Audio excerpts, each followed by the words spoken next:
All right, Ross. Well, good to have you on. I'm not even sure where to look. I guess I should look up. It's our first virtual remote podcast. Kind of excited to be trying this out, branching out the network a little bit so we get to talk to you, California to Texas.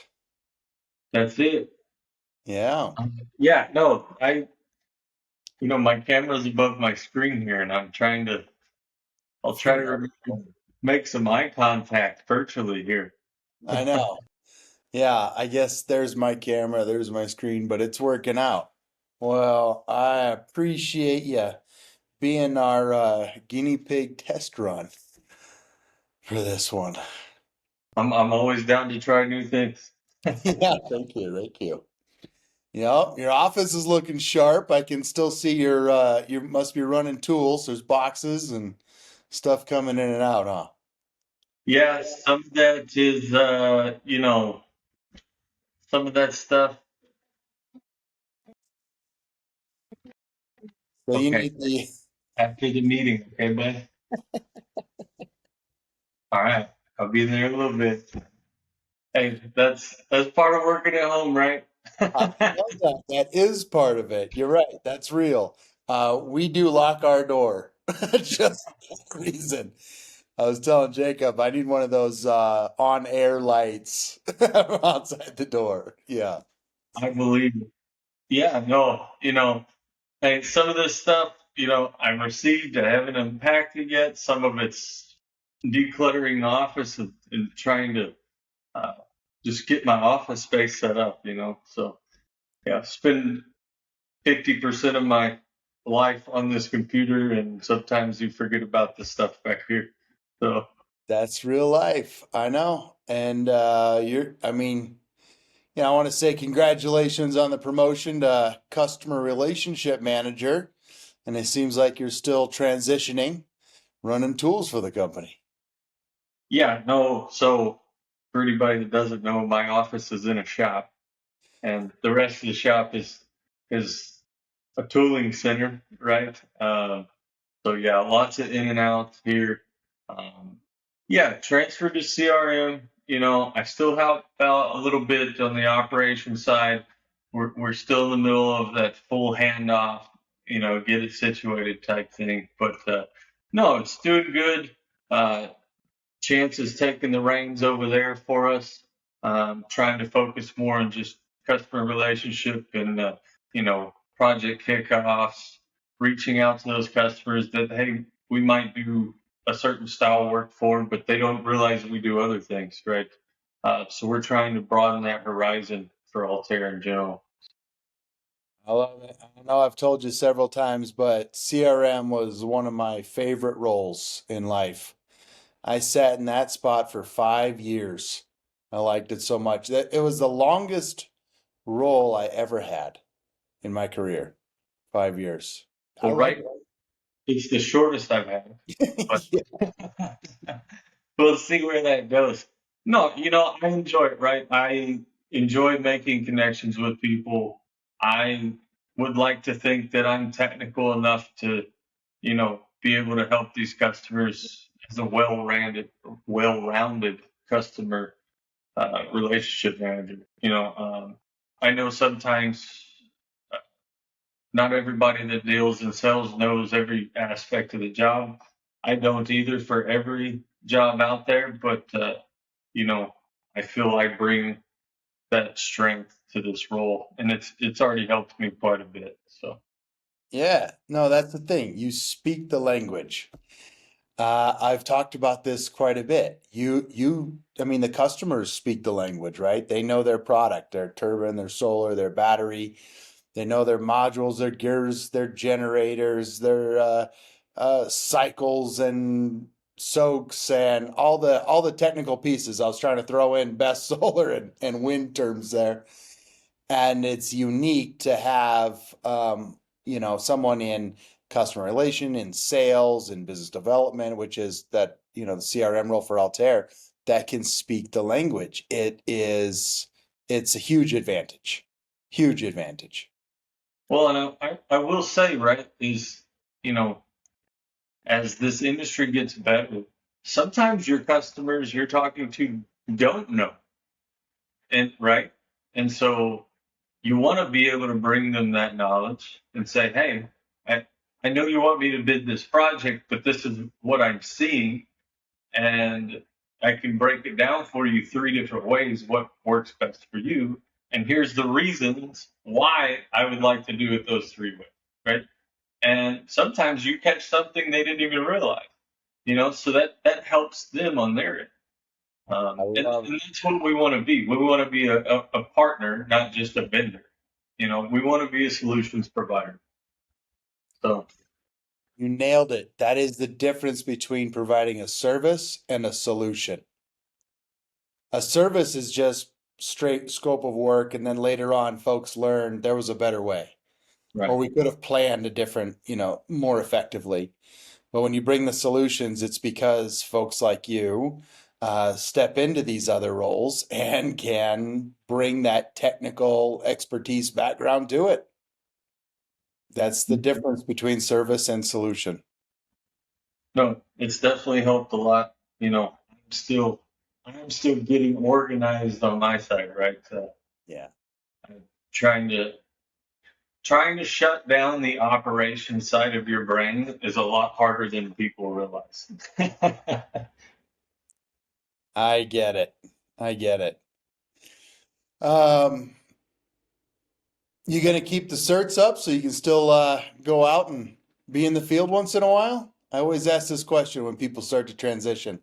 Absolutely. You know, I plan on doing site visits still, right? Because some of my customers aren't sitting in a headquarters. They're sitting on sites, and I'll have guys on those sites, you know, and I can plan those things with the ops team and say, hey, uh, I'm going to go out here. Do you need any audits done? Do you want me to look at anything while I'm there? And I can kill two birds with one stone. There's no reason I can't be productive while being out there. Love that.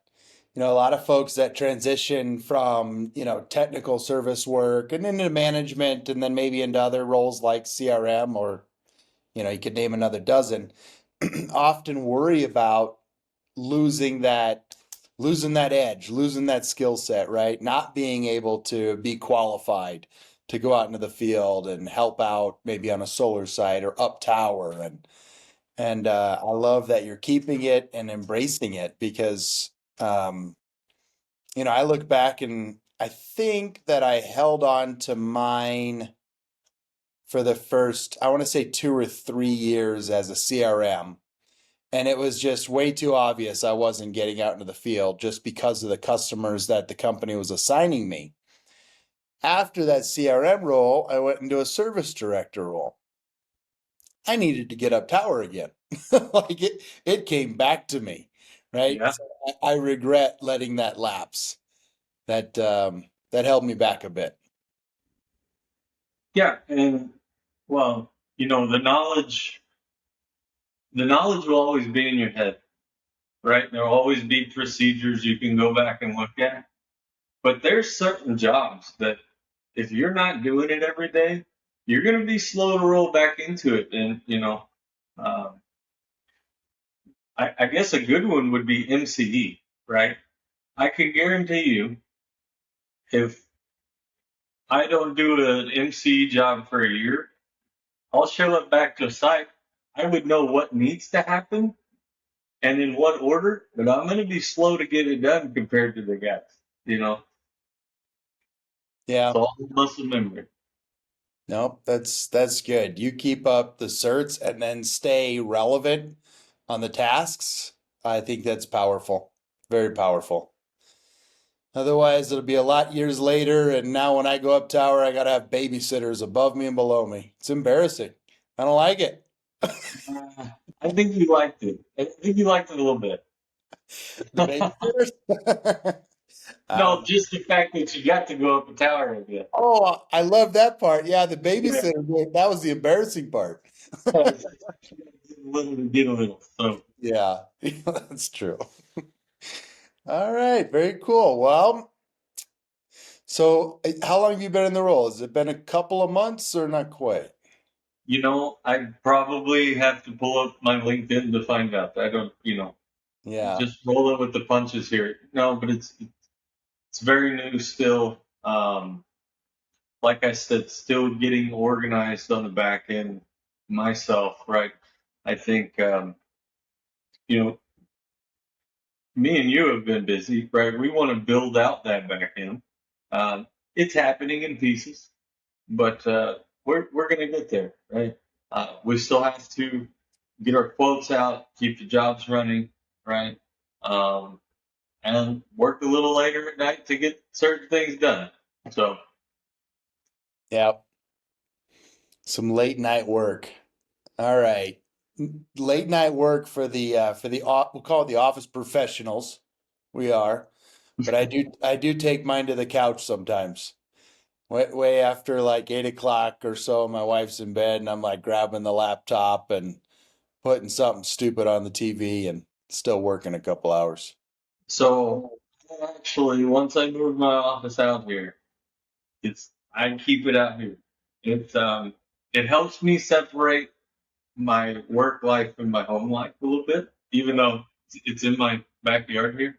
Yeah, yeah. um, but I'll throw on some music or a podcast or just whatever for noise. I'll grab some beers or wine and just kind of keep chucking away at it. Usually it's I'll get hollered at, you need to come eat, and then I'll go eat and come back. I will say it's really important to have that separation. I say I do that now, but I'm an empty nester, so it's just an empty house. So I might as well use a different room. But when the kids were little, I had a separate building on the at the property we had, and so similar to you, kept it separated, and no, it's very healthy.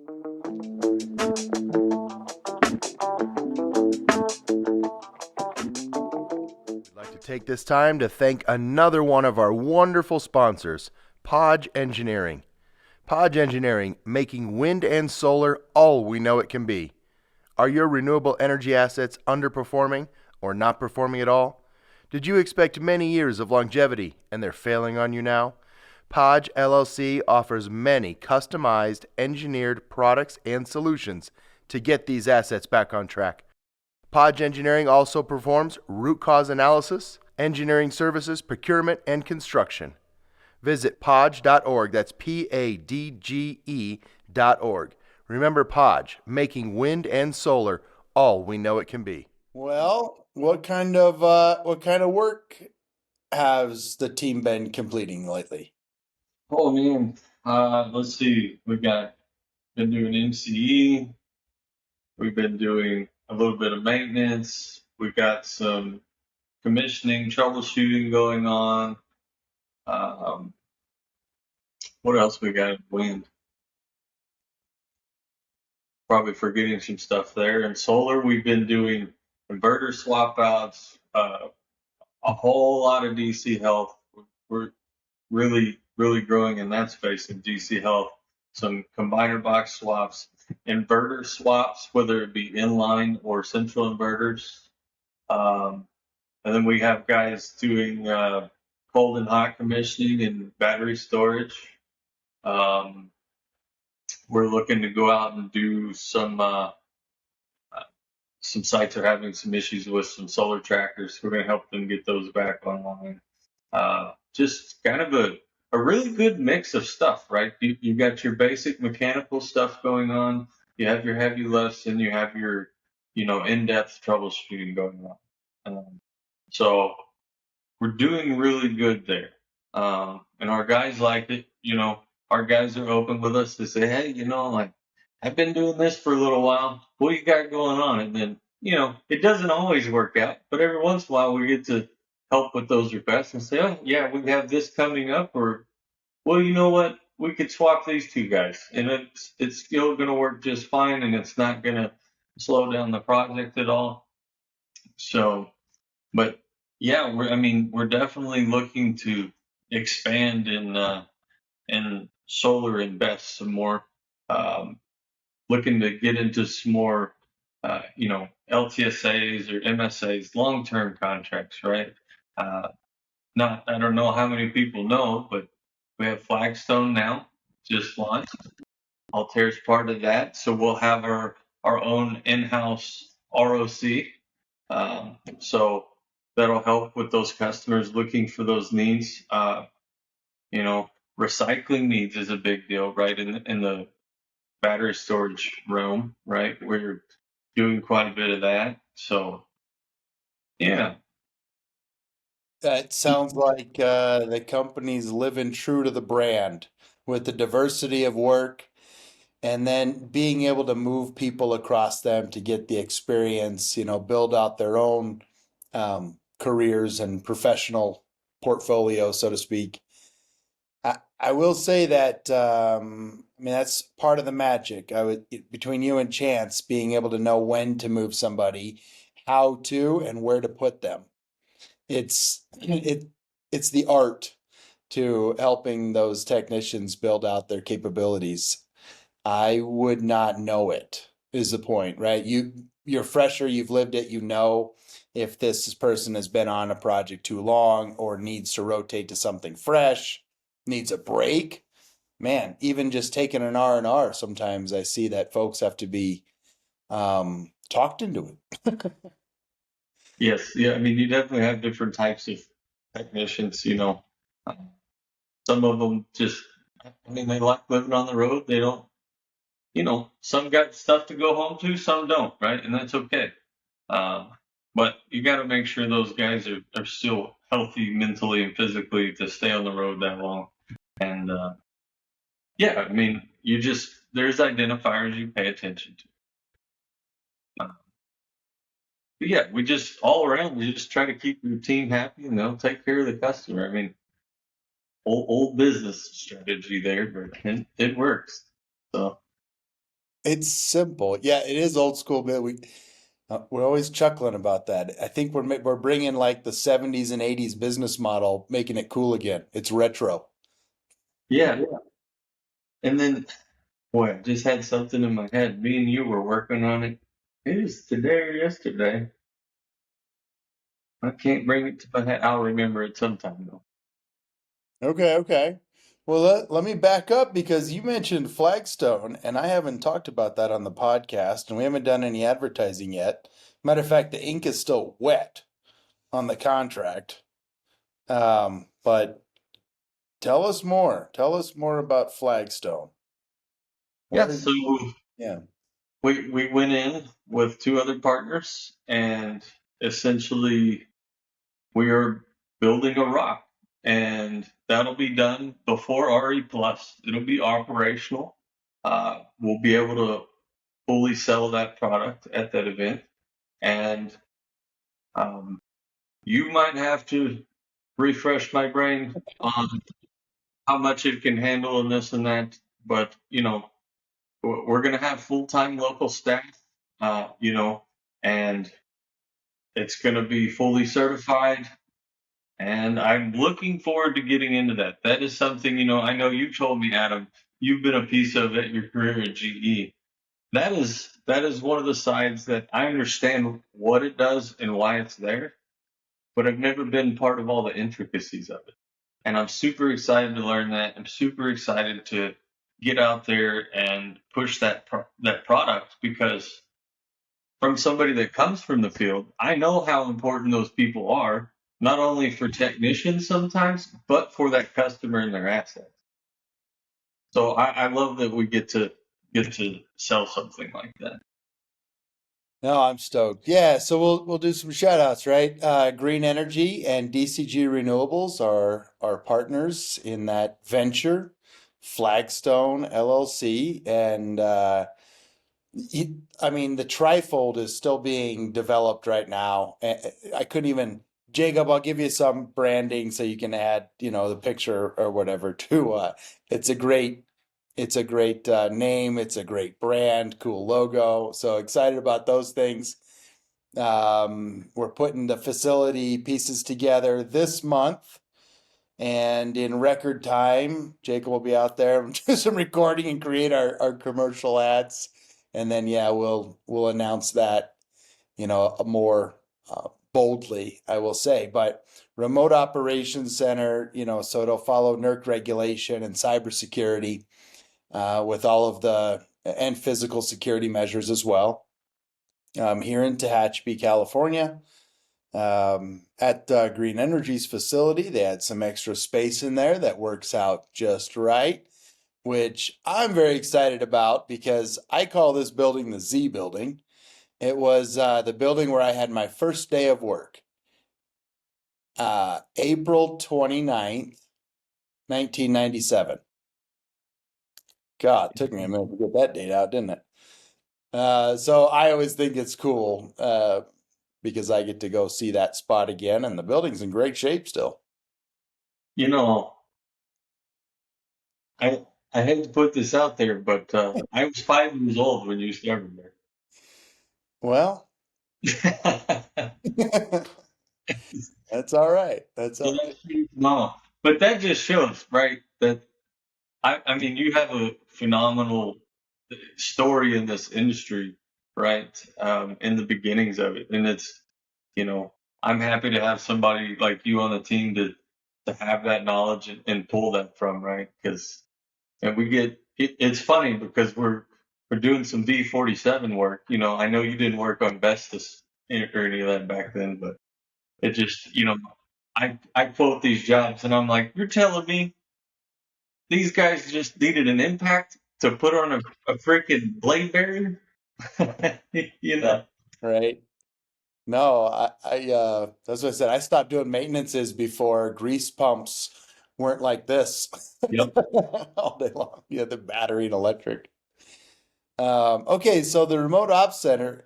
So here's a fun story. I was one of three employees that built GE's first one in what is now the Airstream School.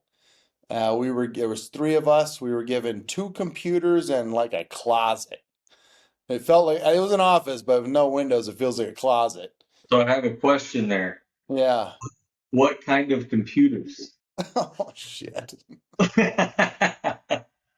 Well, it was 2004 and about summer of 2004. I couldn't tell you what kind of computers, man. That's a long time ago. Okay, so it kicked off pretty well. We ran it in there for a few months or so. Um, and the concept worked, and we had sites signing up for this service. So we ranked a bigger chunk of the building. We had windows to look out front, and then we started branching out more T1 lines, right? More connectivity, more computers. And then because of some extra regulation, we needed redundant backups both in the facility and on the planet if something were going to happen to that facility. So at that time, the redundant backup were dial-up modems. I still remember to this day programming dial-up modems and screwing them in underneath the tables wherever, because like it took up so much space. We were trying to figure it out. So we were hanging them upside down and zip tying wire. That was our backup. And then our brother sister facility in Salzburg in Germany, they were already doing it. They were a little ahead of us. So then we started sharing connectivity. So then you had this US base and Europe base kind of location to go back and forth. It was a wild ride. I loved it. Wrote troubleshooting guides for days. It was Yeah, fun. It was that's fun. awesome. Yeah, I really enjoyed that. I think I did that for a couple of years. Couple of years. So I'm pretty excited. However, all of the terminology, all of the regulation, all of the security is so foreign to me today. I mean, this is 21 years later.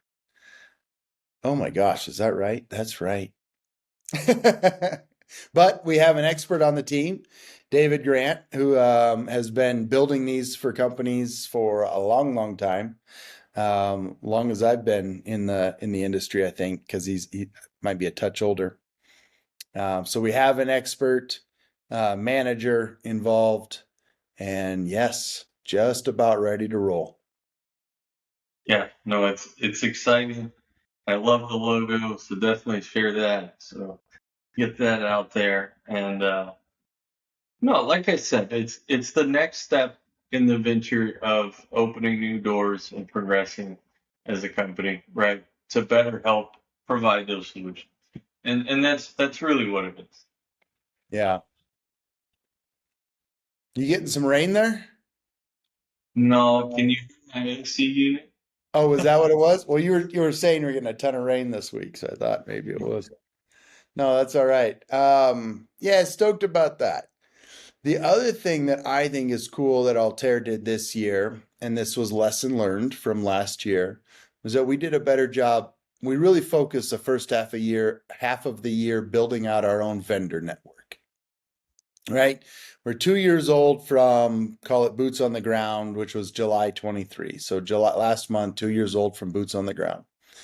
And in hindsight, we could have done a better job building out that vendor network. But boy, I think we've got a home run going. Right. I mean, the team is stacked. The lineup's good. Absolutely. Yeah. No, I was just having a conversation with Chance earlier about, pipeline and things like that. I mean, we're very healthy. Uh, you know, and that's because of the technicians and the work they do. We're able to put out that good product. They listen, they do the right thing, and that's the key thing, right? It's doing the right thing. That's that's what keeps this going the direction it's in, right? So as long as we maintain that culture and we keep delivering, we'll be just fine. Yes. There's more than enough work out there for everybody. We just want to do it better than everybody. So far, so good. Yeah, we're doing good. So far, so good. We'll go through our own growing pains, just like every other company, but so far, so good. Yeah. Let's see. That vendor network has supported the positioning to being that solutions provider, right? From engineering and safety, um, licensed contractors, of course, people, and that's always feels like a partnership when you're sharing, people resources. Um, but it's positioned for more solutions. So, like you said, going into the job and then, into the solar space to really go in and diagnose and even design some repairs. And in wind, excuse me, I think we have some patented. Well, we don't have patented. We have some of our own. What do we call them? Trade secret tooling now, and have some parts going in for some upgraded refurbishment. Trying to think of all the fun things, and what I loved about those is those ideas came from the technicians. Yeah, no, absolutely. And it's add on top. I mean, we're doing project management in the field too. I full space on it. Uh, doing that guy's doing so great, I forgot about it. So, Yeah, yeah. but yeah, no, and that's the thing, right? I don't think in any shape or form we try to limit our employees, right? Um, if you think something, and it doesn't matter how simple or hard it is, if there's a tool or a process that could help something, we want to do it, right? We might not figure it out while the project's going on, but we're going to figure it out and we're going to implement it. And next go around, that's just going to help those efficiencies, right? And that benefits not only us, but our customers. So, I think I also have some funny old personal passion behind it. I can remember a lot of times when I had a good idea about something that just didn't get fostered by the company, right? Or maybe it was just my manager. I don't really know.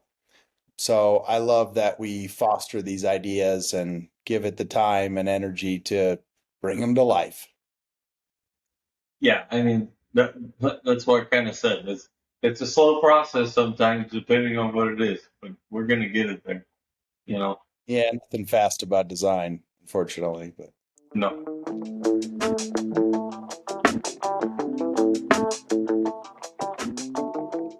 In today's fast-paced industry, having the right tools isn't just an advantage, it's essential.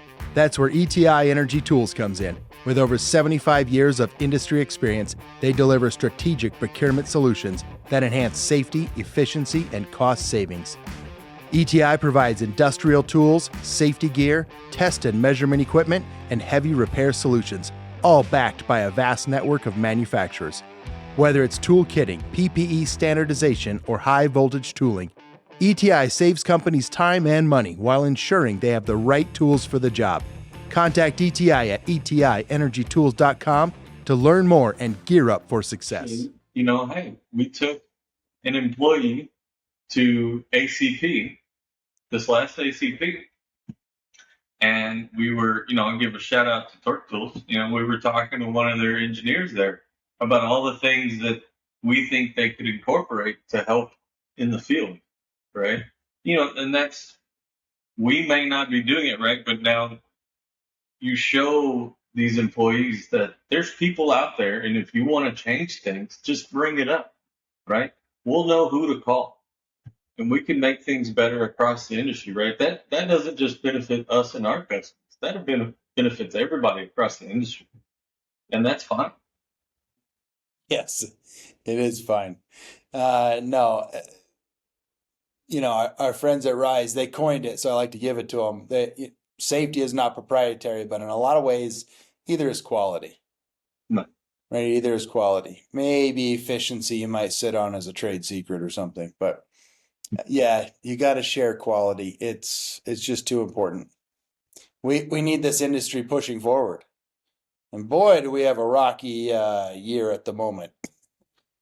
Yeah, but it's not the first rocky year this industry's seen, right? Just be smart about it. It'll go through. You got to let the dust settle from all these things going on, much out of the reach of us. And it always comes around, right? There's something like 75,000 wind turbines installed in the U.S. You can't tear them down overnight. So No. Well, there's no money in tearing them down, Ross. I don't think that one's gonna happen. That'd be an interesting play. Yeah. well, you got to remember, I live in the heart of oil country down here outside of Houston, Texas. Yeah. Well, I guess some people might argue that's Midland, Odessa, but it's all refined over here. And I always joke at you because I can go down the road and get diesel for $2.80. But they're installing wind. I mean, they probably put up for probably at least 150 wind turbines just down the road. They're Vestas wind turbines. Okay. And the population around here doesn't like it. But most of it comes because they don't understand. I have a local Facebook page for the community. Somebody was complaining about them going up, and I said, hey, I work in the industry and I'm willing to answer any questions anybody has. Some of them were like, oh, you're just garbage and this and that. You get those people, but a lot of people were asking legitimate questions, and I was able to kind of open their eyes to what they're doing, why they do it, right? People think that wind turbines just power the grid. They don't, right? They subsidize where the grid needs energy, right? So, one of those questions was, well, I have these wind turbines right here and my power's not any cheaper. Why are we putting them up? And I said, well, that's not how power is provided and purchased. Like that's a whole nother rabbit hole you're going to have to go down yourself, right? On how power is purchased and sold. So, but it shows most of the population doesn't understand energy, where it comes from, how credits are sold, and such, right? So, but it's all there for a reason, right? Wind, solar, and battery storage has huge benefits for the grid efficiency. right? So Well put. I'll add just to echo it, it adds diversity, right? And in all things in life, you need diversity, you need balance. You can't have, all your eggs in one basket. You need that diversity and balance. We talk about that a lot internally at Altair, and we won't share those numbers, but they're so healthy from people to customers to scopes of work. And that's what we set out to do, right? And you might do this the same thing in your own, I don't know, stock portfolio. Or you just think about your week where you need so much sleep, so much work time, so much family time, so much exercise, the foods that you balance throughout the week. Everything, I think, in life requires that balance and diversity. that's exactly it. Yeah. You know, I'm pro nuclear too, but I don't know anything about it other than, hey, it's dangerous if it gets out, but it's, other than that, it's a really efficient form of energy, So Yeah. I'm all about it. Hey, I'm from Texas. I love my guns and oil. I hope that never goes away, but I love renewables. It's my passion and it's what I like to do. So I guess I'm a little diverse. There you go. There you go. Yeah, I don't like that I'm paying twice for fuel what you're paying. You fly in to visit me into Bakersfield and you're landing in oil country, right? Nothing but oil derricks as far as you see right there. Absolutely. There's plenty of refineries. We've talked about how much oil gets moved around in California. Oh yeah. And I'm kind of bummed out. Like, where's my cheaper price? I don't get it though. Californians, they like their taxes. I don't know. I think, which I don't know because I don't live in California, but I think it's just the amount of tax on fuel, right? It is. Yeah, yeah. A lot of road tax, but there, if we still looked up the price, we should do that exercise together, right? Check the price per barrel, the refined price, the gallon price, and look at the locations. And then the taxes are always public as well. Right. No, You and I yeah, are going down these funny research rabbit holes. That would be a good one. you definitely figured out. And I love, people don't realize how big of an oil town LA was and that there's still pump jacks running everywhere in there. And, You just, don't see them though. no, they cover them up. They do a good job. There's a couple spots off the highway they haven't covered them up, but they are in the middle of that mecca of a place, and you'll never know they're there because they're covered up. Yeah. Well, when you got a lot of houses and people around, you gotta, I don't know, decorate the scenery. Yeah, Yeah. that's the one thing we can't do in renewables. You can't cover up a wind turbine. It just wouldn't work. Literally.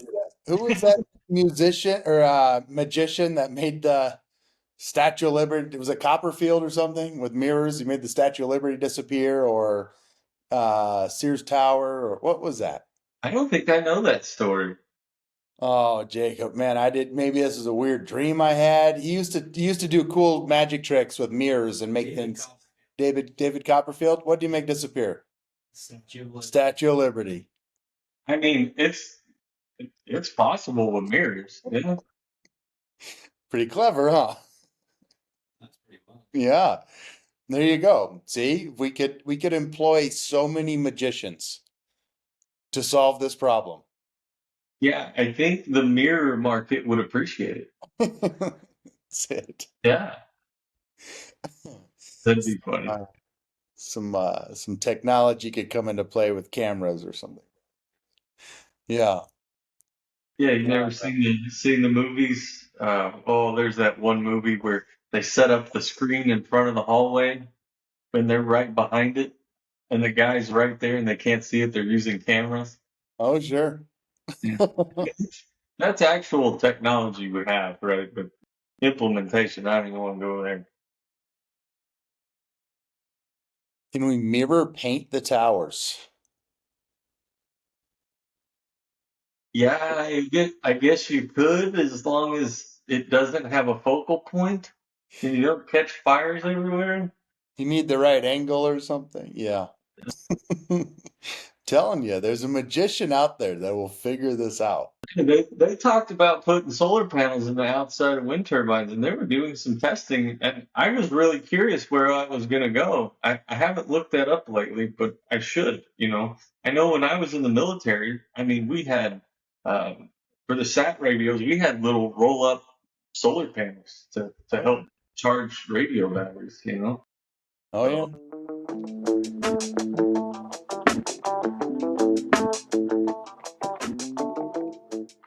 We'd like to thank our sponsor, Altair Energy Services, and their highly trained, expert technical staff, leveraging decades of renewable power management experience into customized solutions for everyone to meet their energy goals and contribute to a better future for all. Altair's team of hardworking, respected experts are providing full-scope, turnkey repairs, planned and unplanned maintenance, system upgrades, fully autonomous technical crews, supplemental staffing, and customized dynamic scheduling to fit your power production needs. Contact Altair at info@altairenergyservices.com and learn more about their wide range of capabilities across multiple power technologies and platforms. Solar, you're right. Solar technology has advanced. That's an area that I really plan to do a little more homework on the technology. The different panels, the same, square foot surface are now producing more watts per square foot than they ever did before. I don't really understand the types of mediums and materials that are being used, but it's impressive. I mean, even for the small ones, like you said, to roll them out and charge your batteries. I know I told you I got back into backpacking, so I bought my wife a small one so she could charge her phone while we're out. Oh man, mine is the same one, 6 years older, and I think you'd have to leave it outside for 4 days to charge a phone once. yeah, Hers, like one day, and you can charge two phones, absolutely. right? It's In 6 years, 5 or 6 years. I read about a research project. I can't remember if it was an engineering firm or a college, but there, it's. I mean, the single cells in those things are just. It's wild, and they're like human hair thin. Like, look, I know we can print, on the silicon and make these fancy chips for these computers and stuff, but I mean, there's some very advanced technology out there but it has to get to the point to where it's cost effective, right? That was solar's problem in the beginning, right? You had to get to a cost effective point. And it's the same way with, moving forward with every technology. It has to be cost effective enough to be able to deploy. So Yep. Those might be some of my questions at some of the next conferences with the new technology. I'd love to learn more. there's Assuming no shortage of panel providers, oh, modules. amazing. Yeah. So many options still. And they're all the best. They're all Just ask them. yeah. Just ask them. Yes, they are. Yeah, we might have to do that. I know you and I always like to take that last morning at the conferences and go fill our own curiosities with the other, companies and technologies. I got to get my hydrogen time though. Yes. That's still a weird passion. I've fallen behind on the hydrogen space, but I have a buddy here in town. This company's VCS, so they work on plants and stuff down here, construction. They do kind of a multitude of things. But he was talking about some hydrogen plants that are apparently going in down here, and I'm really curious. So I need to dive back into that because I think hydrogen's so cool. It's sort of like the 80s and 90s of solar, where some solar was creating electricity, some was just for heat, right? A lot of solar thermal conversions was what was most efficient versus solar electric. Did In did hydrogen, y'all so y'all had thermal batteries out there? no, all you could do is heat water and then do what you could with the hot water. And typically it was using it in the house or your facility.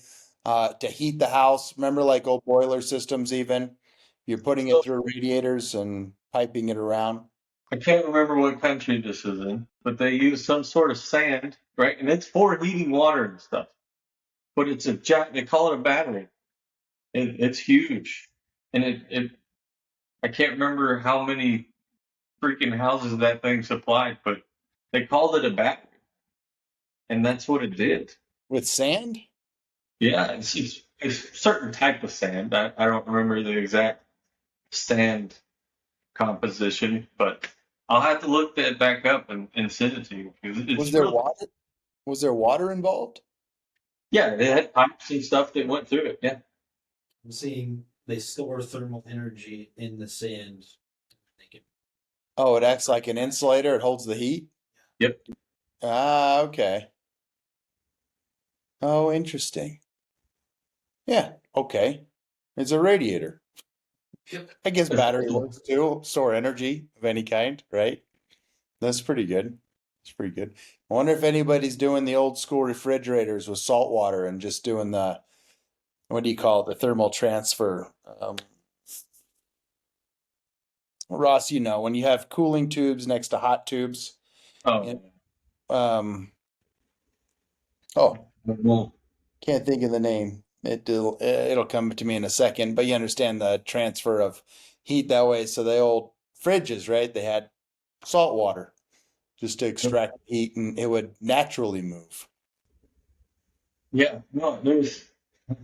You're gonna get me down a rabbit hole here with all this. I love, as advanced as we are in this society, we forget how simplistic some things really are.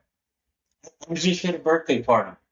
Uh, my daughter's friend's birthday party. I was talking to this guy. He works in the oil industry with compressors and stuff like that. And he's like, "Tell me how a wind turbine works." And I'm like, "Well, it's a generator, you know." And they're like, "Well, yeah, but," I'm like, "Yeah, the generator you put out behind your house to power stuff, like it's the same thing on a bigger scale." He's like, "Yeah, but what powers it?" And I'm like, "The wind. Like the wind catches the blades and it turns it and it goes through a gearbox, which has a gear ratio." And he's like, "Yeah, but if it doesn't have any power, like how does it generate power?" And I was like, "Well, that has to do with magnetic fields and all this." I'm like, I'm not gonna like try to break this down to you. But yeah, it's really simplistic. I was like, "Have you never seen a shaker flashlight? You know what I'm talking about? You Yeah. shake it and it has a magnet coils. It charges a little battery. Then you have light." And he's like, "I think I remember those." It's like that's essentially the technology, but more advanced. You know? Same as the generator in your backyard or in your garage. That's Yeah. right. That's right. So, Same mechanical electrical transfer. yep. Yeah. So, I think that's one thing I love about renewables is that you start with something simple. I mean, there's nothing simple about wind turbine generators and solar panels and inverters and battery storage, but because of the size. But it's simple in the fact that you're using, something natural and you're just transferring energy, yep. following the laws of energy transfer. Yeah, I Yep. love that. But guess they might be a little eyesore, but what isn't? Say all power plants look a little funny, some of them might smell a little funny. Some of them might heat the water at the ocean so the surfers stay warm. That out there in the Pacific, huh? There's some. I think that nuke gen in Pismo is shut down, but yeah, there's one in Pismo right next to the pier, and it's been shut down. That's funny. But that'll warm the water there. There's probably a few others. We'll have to look that up sometime. One of my stepbrothers, I don't think I'm making this up, but he said he'd surf in some of these spots where there were nuke gens close to the water because it was really warm. It was nice. I don't know if it's good or bad. Yeah. He's doing pretty good still. It's all right. He ain't grown a third eye or anything yet. No, no. Now I'm gonna start teasing him if I remembered that correctly. But He might watch this and call you, but what are you talking about? probably so. Probably so. Yeah, I like the simplicity of it. We're not overcomplicating it, keeping it simple. It just gets to a scale that's efficient, safe and efficient for people. And it offers that diversity and that balance in the energy grid that you were talking about. Yeah, and look, we're getting a lot of these data centers and stuff like that. These Bitcoin mining centers. They're all very real things, and they take a lot of energy. If anybody's curious, because I know everybody's using AI nowadays, whatever AI you're using, Google how much energy an inquiry takes. I know I did it and I told you I can't remember now. But if you look at the total consumption of these places, I mean it's astronomical the amount of power it takes, right? And we're moving into the supercomputer stage of the world, right? There's a couple of them out there now. I haven't looked at what those things take to run, but if this basic AI is taking that much, I can only imagine how much energy those, right? And it's coming, it's gonna happen, right? Uh, and the grid has to keep up with it, right? So whether it's those are fully run off of renewables or a mixture, right? We have to stabilize the grid for what's coming. And that's expanding the grid, right? Uh, More power lines, keeping what we do have healthy, and then implementing these new generator types, no matter what type it is.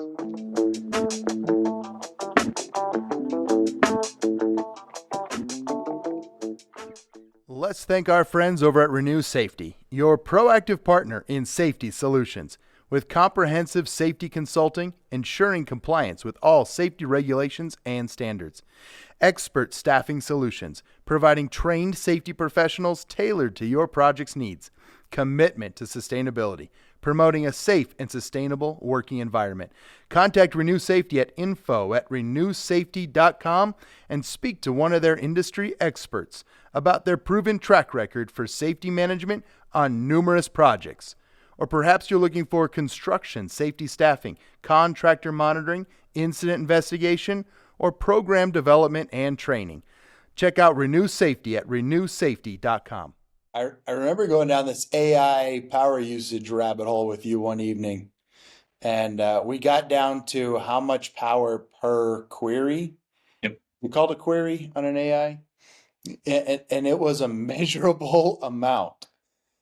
I don't remember the amount of energy, but I remember being shocked that it was a measurable amount. Yeah. Let me see. Oh, Jacob pulled up 0.34 watt hours. Well, see what you got. So 0.3 for one question. one question. One question, Like, You know, to that. Tell them to Google how much ChatGPT uses in a year. Let's see. all right, he's gonna check it out. Now, did you use AI to ask AI how much power it uses? Because I think you're doubling down.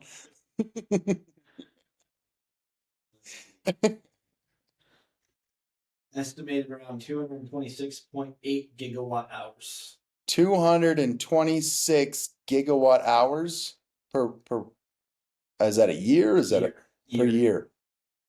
Say it again. Estimated at around 226.8 gigawatt hours per year to process 78 billion prompts. 78 billion prompts, 227 gigawatt hours. Equivalent to the annual electricity usage of over 21,000 homes. Compared to the annual usage of 21,000 homes. Yep. I mean, it's a lot. 1,000 homes. What town has 21,000 homes? Well, not mine, because we have a population of like 8,000. I bet Tehachapi's close to that number. That might be a little high for Tehachapi. There you go. Could be. Still a lot of power though. Yeah, I think Bear Valley has 5,200 homes. No, that's people. Do you know Delray Beach, Florida? Nope. You're trying to find a They city gave you for some- us. Well, look, it's a decent sized city that needs to be powered somehow. Yes. That's one AI also. There's That's one AI. Right. That's not even your favorite one, Ross. Yeah, I like Grok. Yeah. I've been training up old Grok. Yeah. I'm kind of liking what you're getting back after you after you really prove that thing. I might switch over with you. You know, I think you could read for days, right? But there's so many different AIs because they are focused in different areas, right? I'd say Grok and ChatGPT are kind of the same, but any AI is going to be stronger in one area than the other because the way it was coded and written, and it could be task specific, you know. But they do a pretty good job as long as you prompt them correctly. That's for sure. Prompt them correctly. And if you're having them review a document, I've found you better know that document because it gets I don't think I've ever had it review it. I haven't done very many document reviews, I guess, but um every time it has made some error, like reference the wrong section or something. And I, since I know it, I've read it, and I go, hey, isn't that this? Oh, you're right. What do you mean? Oh, I'm right. You're a robot. Says, oh, you're right. My mistake. Here it is. What? That just shows humanity still has some hope that we won't be taken over by AI just yet. Okay. Yeah. So, but hey, AI is here to stay, in my opinion. It is. It's not going to go away. Sadly, it's already replacing jobs. I do not like that part of it. But I will say it helps in some of those tasks and those monotonous things that okay, I've read this, pull this information and do this and do that. It does help and it's being used everywhere. I know customers that are using it. You know, I know companies that have integrated AI into the entire company, right? Wow. So it's gonna stay. It's not gonna go anywhere. I think we just have to be mindful about it, right? Find the way to blend the old proven way with the next way, right? Is kind of our job. Yep. You can't fight it. You just have to figure out, what's reality, what's the next way, how do we find our path and make it work? Yep. Yeah. I mean, if we figured out AOL, we can figure out AI.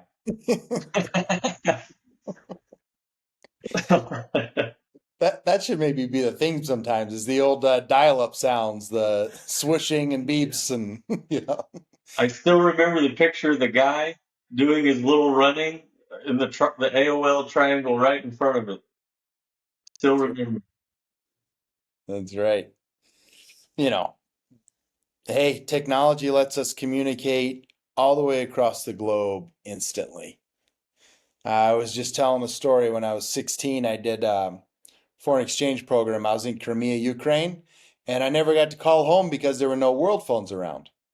And the person said, "What's a world phone?" It Yeah. wasn't so easy to call across the ocean once upon a time. Yeah. Somebody said, "Hey, we're gonna build these cables full of fiber and lay them on the ocean floor so everybody can talk." Yeah. It's crazy to think about. hmm No, and I was thinking about, I keep doing this backpacking. I might get that, what are those portable satellite Starlink? So, Wouldn't be a you bad know, idea. I don't get full internet but I can make texts and calls. I recently switched to T-Mobile. I was, I've done it in the past. I'm like, let me see if I can save some money. It was horrible. Yeah. But driving into your house, there's a small spot at the gate, right? In Bear Valley, you lose service. This thing almost immediately hooks up to satellites. Oh, Yep. So it's pretty good. text messaging is free. Calls, I think it's a little bit of money right now, while they're still fully building all that out. But I mean, man, you got sites like North Sky River over there by you where good luck, you know, and at least I can communicate now, you know. Yeah, true. That's a tough thing, right? We're sitting at the foothills of the Sierra Nevada mountain range, so the terrain just you'd have too many towers to hit every little nook and valley. Yeah. So you get hidden behind a hill. That's the way it goes. Yeah. So satellites, that's pretty clever. It's very convenient. Probably is the next little wave. Well, we have Space Force now, and I don't know the last time you looked at how many satellites we have in the sky, but it just looks like a gigantic meteor ring just floating around the Earth. It's wild, and I can sit outside at my house and spot them at night. yep. Real easy. Can you from yours too, or? From where I guess I've never tried where I'm at. Yeah, I But wonder if the elevation changes just what the human eye sees or anything, but yeah, no, I've never tried. I mean, Houston's an hour away. Rosenberg's 30 minutes. They're both pretty big, so we get quite a bit of light pollution from those cities, And then, but I remember being out in Amarillo for roughly 3 years in the Panhandle of Texas. Man, the stars are great out there. I want to get out to Big Bend. I don't know if you know about that, but it's never been. yeah, Never been. yeah. So it's like a sanctuary for stargazing, I guess you could say. It is illegal to emit so much light in certain areas. Uh, they have observatories and stuff. You could do like long hikes and treks, and it's a really cool place that I have never visited. I've driven through there, never had the time to stop. I really want to go do that though. That's I can't remember where I was, but I remember the first time I was in a place dark enough to see the Milky Way and pretty clear, and it is just gorgeous. Yeah. Milky Way is easy to see from here. Well, you know my community well. Yeah. There's ordinance, all your bright lights have to be off by 10 p.m. So there's no light pollution.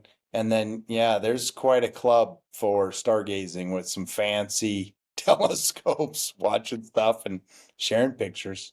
Oh yeah. So, it's kind of funny. We wrap that back around into what looks pretty and quality of life. And producing energy in all kinds, I suppose, always is going to disrupt the view somewhere, right? None of it is invisible. David Copperfield and friends haven't figured out how to hide it all from us, but you gotta have some picking and choosing of where to put it. So out in places where there are less people is kind of easy for, well, what'd you say? Midland, Odessa, bunch of oil derricks, right? Yep. Bunch of wind turbines too. Probably nobody minds either one, I suppose. No, I mean they might bicker, you know, oil versus renewable energy, but all them people out there, you know, I would hope that they appreciate that in that area. It's pretty desolate desert, and that brings work and money to those communities. It really does. And there's a lot of small towns across America that have benefited from that tax money in those small communities, right? That don't have a lot of industry, right? So, it does good in a multitude of ways. And I've seen it, and hey, you might as well just chalk it up to be politics. Not everybody's always going to be on the same side, and there's a job that has to be done, and people are going to go do it, right? So Yeah. You brought up a good one, bringing money to communities, and wind turbines can go more places than oil derricks in general. There's more spots with wind in the country than there is oil underground.